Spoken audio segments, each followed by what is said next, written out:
մենք այստեղ ենք այս պահին, պահանջում ենք արդարություն եւ հավասարություն մեր երեխաների համար։ Նույն թվի ծնված երեխաները, նույն դասարանում սովորած երիտասարդները այսօր հայտնվել են տարբեր ծառայության ժամկետի մեջ։ 2025 թվին զորակոչված զինվորները, որոնք որ մեկնել են ամռանը, այսօր ծառայում են պարտադիր ծառայության 24 ամիս, իսկ մյուս երիտասարդները ծառայում են 18 ամիս, եւ սա անարդարություն է բերում եւ անհավասարություն մեր երեխաների ու նաեւ ծնողների համար։ Անարդար է, երբ որ նույն համադասարանցին մեկնում է, զորակոչվում է բանակ 6 ամիս ուշ, իսկ զորացրվում է օրեր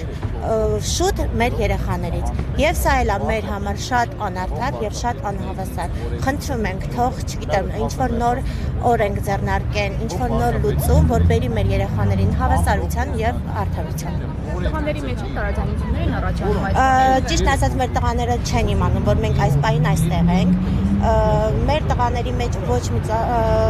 խոսակցություն չկա, չգիտեմ, ուղղակի մենք ծնողներս ենք, որպես ծնող, բոլորս էլ մենք ստե ծնող ենք ու բոլորս էլ մենք ուզում ենք արդարություն եւ հավասարություն մեր երեխաների համար։ Եթե երեխան ծառայում է Հայաստանի համար, հայոց բանակի համար, կատարում է նույն պարտքը, ծնված է նույն թվին, նույն դասարանում սովորած երիտասարդը չի կարա տարբեր ժամկետներով ծառայել։ Մի մասը մեր երիտասարդներին այսօր բաժանել են տարբեր խմբերի։ Մի մասը պարտադիր է, պարտավոր է ծառայել 24 ամիս, իսկ մյուսը 18 ամիս։ Այսինքն նաև օրենքի մեջ դուք հակասություններ կամ նման բաներ եք։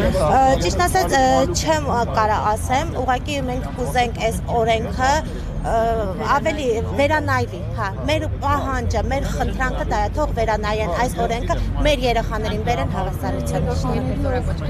2025 թվականի ամռանը։